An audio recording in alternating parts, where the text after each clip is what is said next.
I feel like the longer I've been here, because when you first come, everything is so exotic, and so like everything is a story, and then you get used to everything, and so it's like, oh well, nothing interesting happened today, like nothing was different. You do the same thing every day, and so you forget to write about it because you forget that it's, you know, other people would find it different. That's true. Yeah, even like little things, you know, like falling off your bike and stuff like that, which I'm always doing. You know, they can be funny little stories. Yeah. But nice. Yeah, I need to like. I started writing like a big kind of personal post, and now I'm like, oh, I don't know. Yeah. Because I don't know. I've got to be in the right frame of mind. My mind has gone really like. I was speaking to someone the other day. I can't even watch serious movies anymore. I don't know what's wrong with me. Like I have to read really light-hearted books and like watch comedies or action movies. It's like my attention span is like completely gone since I've been here. And like serious stuff, I'm just like, oh, I can't bother with it. I just want to be happy and carefree and just keep to the comedy. Yeah. I'll see. It's in draft anyway, but I just at that moment I really wanted to start writing things down. I feel like, especially I've been through quite a lot of stuff in my whole life, and it helps writing it down. You know, you don't have to show it to anyone or whatever, but you know, it does help. And people say that about my insomnia. Like, why didn't you write my feelings down? Oh, okay, I'll do that. Yeah, I'll fall fast asleep. Problem solved. Have a glass of hot milk. One more person tells me to have hot milk before bed. Yeah, it's difficult when you have such a big audience because they really are like trying to help. Yeah. But people are just compelled to offer whatever tiny piece that they have, and you're like, I'd thought of it. Yeah. I thought of that already. Like, okay, you get it so much more than me. But I like posted up a training video one day, and like some random person, you know, who I've never met or don't know, just following the blog or whatever. Oh yeah, blah blah blah. Like, shame about your guard though. You know, you need to work on that. I'm like, oh, do I? Do you not see the comment at the top where I said my guard was really bad, and I knew it was. But thank you for your input. Yeah. I don't mind like friends and like people giving me constructive criticism, but just randomers that are like, oh, you need to do this. Okay, thank you. Or people writing blog posts about whether or not porn cine is this or that, and I'm like, it's not a video game, you know, like it's a fight.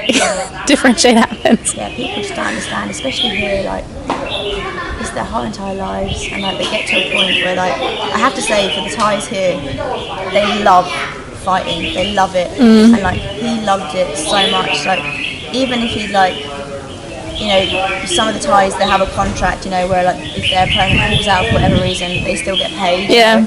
He'd be devastated that he didn't get to fight. You know? He still got the money, but he still loved the fight. Yeah. And but you know, money isn't really important to him. He's got a baby and he's got a family he has to support, and like people weren't understanding that. They just, you know, they're like, why don't you just retire? Yeah. You know, it's not that easy.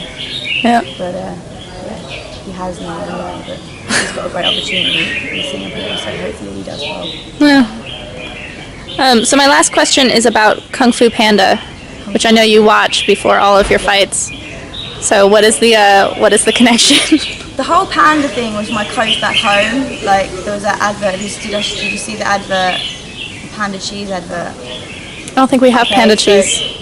Panda cheese is like Egyptian cheese, and there's this advert that on the internet is a compilation of panda cheese adverts, and basically it's like people in different situations offering some cheese, and the other person's like, oh no, I don't want the cheese, and then this panda just appears, like really sad, and like there's like a really sad song, like just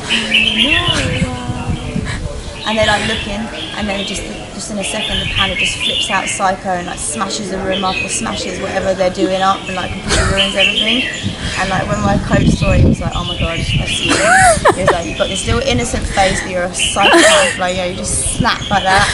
And so that happened, and then I had random people, just completely people, nothing to do with Thai box, and they're like, oh my god, I saw the advert, I just want to interview you, like, and I'm like, yes. And then with Kung Fu Panda, like I love the movie anyway, but I'm like, can seriously relate to Po. Like, I eat when I'm emotional, I'm a little bit fat all the time, but you know, I can still win fights. You know, I'm still strong, but I've never like once I've been ripped for a fight back at home. But yeah. It just makes me giggle. And there's one part in the movie where like he's like Master Shifu, and he's like they're at the end, and he's like, "You are now, you know, the Dragon Warrior. Stop crying." And it just reminds me of my coach back home, because he's just like, "Stop crying." I cry all the time, you know, in training. And he's just like, "Stop crying." And I was like, "Oh God, it's just me." So yeah. I don't actually watch it all the time now. I try to, but it was like I had all these really, like back at home I was my coach made me really superstitious. Like he was very, you know, the routines he had for fights, you know, missing the first step going up into the ring, and, like, all different things like that. And then if I didn't do it, I'd have a freak out. Like I remember one fight, I stepped on the first step, and literally I was like, I stepped on the first step. And he was like, "Don't worry about it." And I go down and bow down to the ropes, and he's like, "Double bliss, double bliss." He's like, "Okay, don't worry about it." Because he knew, like... have you seen the sequel? Yes, I watched both of them. Is it good, or...? Yeah. And there's another one coming out as well. Is it still Jack Black? I assume so. Okay. The second one is, yeah. Okay. I really like the second one as well. Yeah, I normally watch like Kung Fu Panda 1 after weigh-in, and then Kung Fu Panda 2 the morning of the fight. Yeah. It's great. It just gets me chilled out and giggly. Yeah. I really like it. When you beat Donapa on TV, I want you to turn to the camera and do the like skadoosh thing with your pinky in the glove. What is it? What is it? He does. What is it? Yeah. And I also love, you know, Big Hero 6. Oh, that movie made me cry a lot. Confar's making fun of me because I cried in training yesterday. He thinks it's really funny. He's the biggest baby in this gym.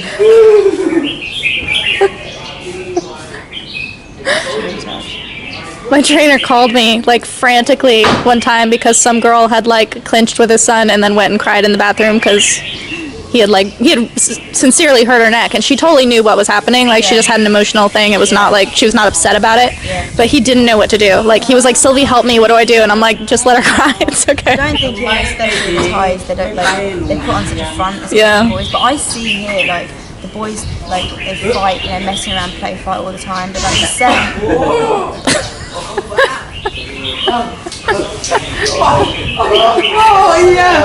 the ones that you see their face, like lip goes, and they're trying hard, and like I'm talking about badass fighters in Heaney Stadium, and you see their little mouth quiver, they try and make a joke, but it's like they're all human, you know?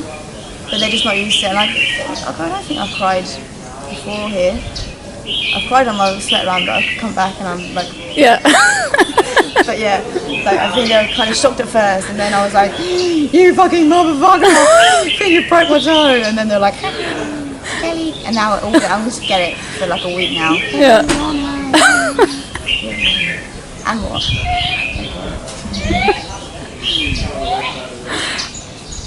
Confa is attention seeking. The biggest attention seeker in this place. I heard he knows people in Pattaya. He knows people Abigail, everywhere. He's like former he's actually, because he used to train in inland air, so he's kind of like, he's not excited, he's like, "Oh yeah, you know, I know this person, I know that person," but they're all just like, "Why are you going to Bangkok?" You know, the schools here, like, they don't understand. Like, I think a lot of them just expected me to just be here forever, especially because I was working. And they're like, "Why?" And I'm like,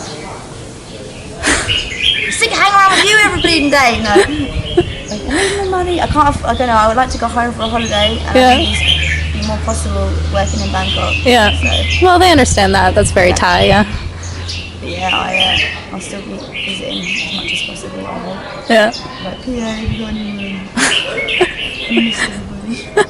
Can Mama make Eastham? Awesome. All right. Well, thank you, Kelly. It's been wonderful talking to you. Thank you very much for coming out.